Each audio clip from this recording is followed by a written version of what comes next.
அப்புறம் நம்மளோட அரசியல் பயணத்தை பற்றியும் கொஞ்சம் பதிவு செய்ய விரும்புகிறோம். நாம் ஏதோ ஷூட்டிங்லேருந்து நேராக வந்து சிஎம் ஆன மாதிரியே சில பேர் ஒரு இமேஜ் கிரியேட் பண்ணுறாங்க. அவங்களுக்கு அவங்க ஆசைப்படுற லாங்குவேஜ்லேயே சொல்கிறோம், அது வெறும் ரீல் தான், ரியல் கிடையாது. ஒரு சாதாரண நடிகனாக தான் நம்ம கெரியர் தொடங்குச்சு. அப்புறம் அப்படியே சின்சியராக உழைச்சி மேலே வந்தோம்.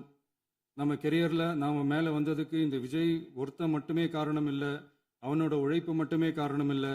இந்த விஜயோட உழைப்புக்கும் உயர்வுக்கும் பின்னாடி இருக்கிற ஒட்டுமொத்த தமிழ்நாட்டு மக்களோட அன்பும் அரவணைப்பும் தான் காரணம்.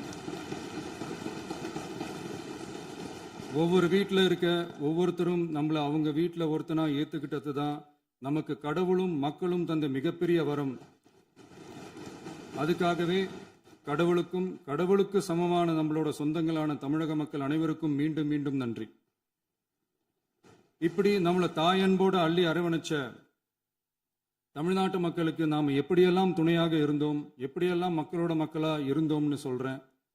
1990ஸ்லேயே ரசிகர் மன்றமாக இருந்தப்பவே மக்களுக்கு துணையாக நிற்க ஆரம்பித்தோம். அதுக்கப்புறம் நற்படி மன்றமாகவும் அதுக்கப்புறம் விஜய் மக்கள் இயக்கமாகவும் மாறி மக்களோட மக்களாக நின்றுகிட்டு இருந்தோம்.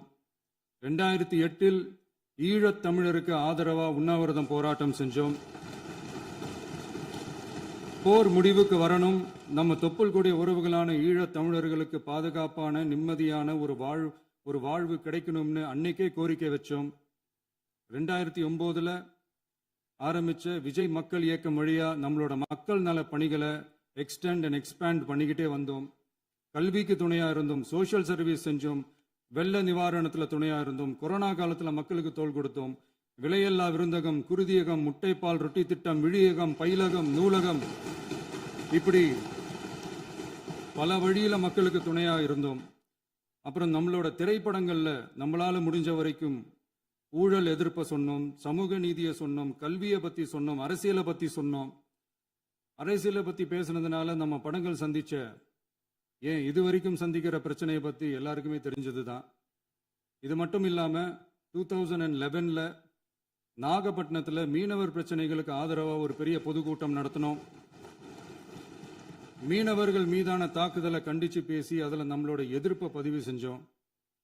2017 ஜல்லிக்கட்டு போராட்டத்தில் தமிழர் பண்பாட்டு உரிமைக்கான நம்மளோட ஆதரவை தெரிவித்தோம். 2018 ஸ்டெர்லைட் போராட்டம், துப்பாக்கி சூட்டில் பாதிக்கப்பட்ட நம்ம சொந்தங்களை நேரில் சந்திச்சு ஆறுதல் சொன்னோம். 2021 உள்ளாட்சி தேர்தலில் விஜய் மக்கள் இயக்க வேட்பாளர்கள் போட்டியிட்டு ஜெயிச்சாங்க. கல்வி விருது விழா நடத்தி சிறந்த மதிப்பெண் பெற்ற மாணவ மாணவிகளுக்கு ஊக்கத்தொகையும் பரிசும் கொடுத்தோம். 2024 தமிழக வெற்றி கழகத்தை ஆரம்பிச்ச உடனேயே CAA-வை எதிர்த்து அறிக்கை விட்டோம்.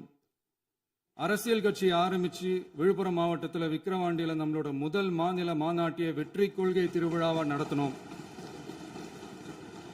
தந்தை பெரியார், பெருந்தலைவர் காமராஜர், அண்ணல் அம்பேத்கர், வீரமங்கை வேலுநாச்சியார், மக்கள் சேவகர் அஞ்சலை அம்மாள்னு நம்மளோட 5 கொள்கை தலைவர்களை அறிவிச்சோம்.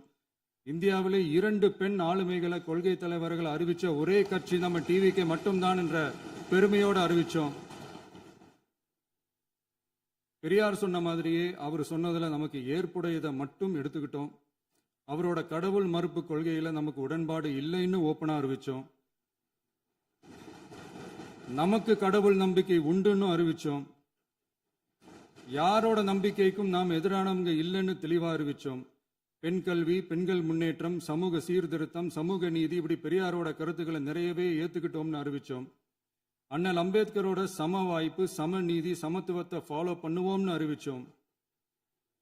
பெருந்தலைவர் காமராஜரோட மதச்சார்பின்மையை ஏத்துக்கிட்டதோட அவரோட நேர்மையான நிர்வாகத்தையே ஒரு கொள்கையா ஏத்துக்கிட்டோம்னு அறிவிச்சோம். வீரமங்கை வேலு நாச்சியாரோட மண் மீட்பையும் சமூக நல்லிணக்கத்தையும் பின்பற்றுவோம்னு அறிவிச்சோம்.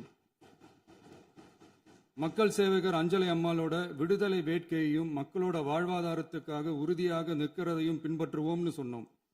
எல்லாருக்கும் எல்லாமும் கிடைக்கணும், எம் மதமும் நம் மதம்னு சொல்லி மதச்சார்பற்ற சமூக நீதி தான் நம்ம கொள்கைன்னு அறிவிச்சோம்.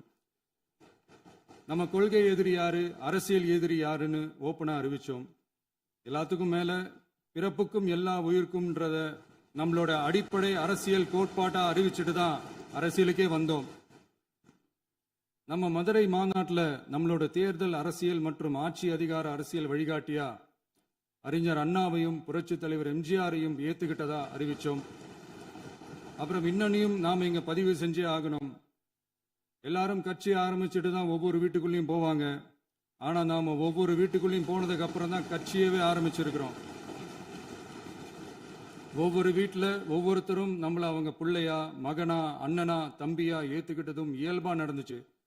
தமிழ்நாட்டு மக்களோட மனசுக்குள்ள போறதுக்கு நாம பட்ட பாடு நமக்கு மட்டும்தான் தெரியும். இதெல்லாம் புரிஞ்சாலும் புரியாத மாதிரி இருக்கிறவங்க தான் நம்மள நடிகன் என்று சொல்லியும், நம்ம கட்சிய நடிகன் கட்சின்னு சொல்லியும் சில நக்கல், நையாண்டி இதெல்லாம் பேசுவாங்க. அதை பத்தி நமக்கு கவலை இல்லைன்னு. இப்படி நம்ம அரசியல் பயணம் ரொம்ப டிரான்ஸ்பரண்டா தான் ஆரம்பிச்சிருக்கு. இந்த 2026 தேர்தலில் கூட்டணியே இல்லாமல் தனியா நின்னோம். மக்கள் நம்மளை தெளிவா புரிஞ்சுக்கிட்டதாலையும் நம்ம டிவிகே தோழர்களோட உழைப்பாலையும் நாம 35% வாக்குகளை வாங்கினோம்.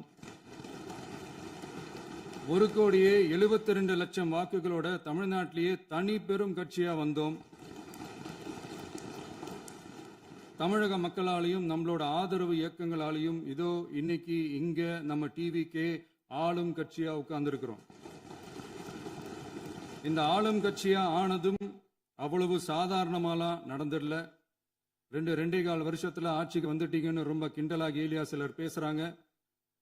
எங்களோட இந்த 2.25 வருஷ டிராவல்ல எவ்வளவு வலியும் வேதனையும் இருக்குது. நம்மளோட மக்கள் சந்திப்புக்கே அவ்வளவு இடையூறு, அவ்வளவு தடைகள், ஊர் உலகத்துல யாருக்கும் இல்லாத ஒன்னா நமக்கு மட்டுமே தனியா ஸ்பெஷலா எக்ஸ்க்ளூசிவா நிறைய நிபந்தனைகள், நெருக்கடிகள், கட்டுப்பாடுகள், நம்மளை சந்திக்க வர்ற மக்களுக்கு சரியான பாதுகாப்பு இல்லாம, நம்ம கூட்ட நிகழ்ச்சிக்கு போதுமான பாதுகாப்பு இல்லாமன்னு இன்னும் வெளியே சொல்ல முடியாத நிறைய சூழ்ச்சிகள் எல்லாத்தையும் தாண்டி தான் நாம் இந்த இடத்துக்கு வந்திருக்கிறோம். பட் ஸ்டில் மைல்ஸ் டு கோ.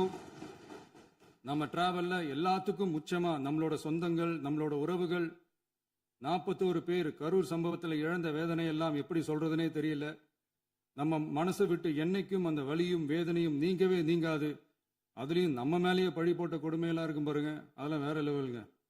என்னத்துக்கு அப்படியெல்லாம் செஞ்சாங்கன்னு தெரியல. அரசியல்னா இப்படியெல்லாம் கொடூரமா இருக்கணுமா என்ன? சரி விடுங்க. இந்த விஜய் இவனோட மக்களுக்காக எதையும் தாங்க தயாரா ஆகிட்டான். இவ்வளவு பெயின்ஃபுல்லான நம்ம பொலிட்டிக்கல் டிராவல்ல நம்மளோட மிகப்பெரிய ஆறுதலும் பலமும் என்ன தெரியுமா? என் நெஞ்சில் குடியிருக்கும் என்னோட தமிழ்நாட்டு மக்களும், என் உயிருக்கு உயிரான என்னோட தோழர்களும் தான். அவங்களோட பலத்தால தான். அன்னைக்கு 1967 முன்னாள் முதல்வர் மாண்புமிகு அறிஞர் அண்ணா அவர்கள் தலைமையில் அமைஞ்ச சாமானியர்களோட ஆட்சி மாதிரி, 1977 முன்னாள் முதல்வர் மாண்புமிகு புரட்சி தலைவர் எம்ஜிஆர் அவர்கள் தலைமையில் அமைஞ்ச மிக சாமானியர்களோட ஆட்சி மாதிரி, இதோ இன்னைக்கு அதே வரிசையில 2026 சட்டமன்ற தேர்தலில் இந்த விஜயோட தோழர்கள் இடம்பெற்ற ஒரு மிக மிக சாமானியர்களின் ஆட்சி அமைஞ்சிருக்கு. வாகை சூடும் வரலாறு திரும்பி இருக்கிறது. இப்படி ஒரு தீர்ப்பை மக்கள் அளிச்சதுனால தான் தமிழக வரலாற்றில் ஒரு மகத்தான கூட்டணி ஆட்சியை நாம் அமைச்சிருக்கிறோம். இளைஞர்களால என்ன செய்ய முடியும், பெண்களால என்ன செய்ய முடியும்னு கேட்டவங்களுக்கான பதில் தான் இன்னைக்கு அமைஞ்சிருக்கிற நம்ம ஆட்சி. ஒரே ஒரு குடும்பம் மட்டும் முக்கியம்னு சொல்றது நம்மளோட ஆட்சி அதிகார அரசியல் இல்ல. தமிழ்நாட்டில் இருக்கிற ஒவ்வொரு குடும்பமும் முக்கியம்னு சொல்றது தான் நம்ம அரசியல். நம்மளோட ஆட்சி அதிகாரம் அதான் நம்மளோட மனசாட்சி உள்ள மக்கள் ஆட்சி. இந்த 2026 தேர்தலில் யாராலும் உடைக்கவே முடியாதுன்னு சொன்ன மதத்தை உடைச்சோம், சாதியை உடைச்சோம், முக்கியமா காசு கொடுத்து ஓட்டு வாங்குற ஒரு நச்சு கலாச்சாரத்தையே சுக்கு நூறா தூள் தூளா உடைச்சிருந்தோம். நாம கிளீன் கவர்னன்ஸ் அண்ட் குட் கவர்னன்ஸ்ல உறுதியா இருக்கிறோம். இப்ப மட்டும் இல்ல, எப்பவுமே இப்படிதான் இருப்போம். இதுல 100% இது உண்மைன்றதுனாலதான் பாரம்பரியமான தினத்தந்தி பத்திரிகை ஊழலின் ஊற்றுக்கண் அடைக்கப்படுகிறதுன்னு 16/6/2026 அன்னைக்கு ஒரு தலையங்கமே எழுதியிருக்கு. ஒரு தவறு செய்தால் அது தெரிந்து செய்தால் அவன் தேவன் என்றாலும் விடமாட்டேன் என்று எம்ஜிஆர் அன்று பாடினார். அதை இன்று விஜய் செயலில் காட்டுகிறார்னு அந்த எடிட்டோரியல்ல எழுதியிருக்கு.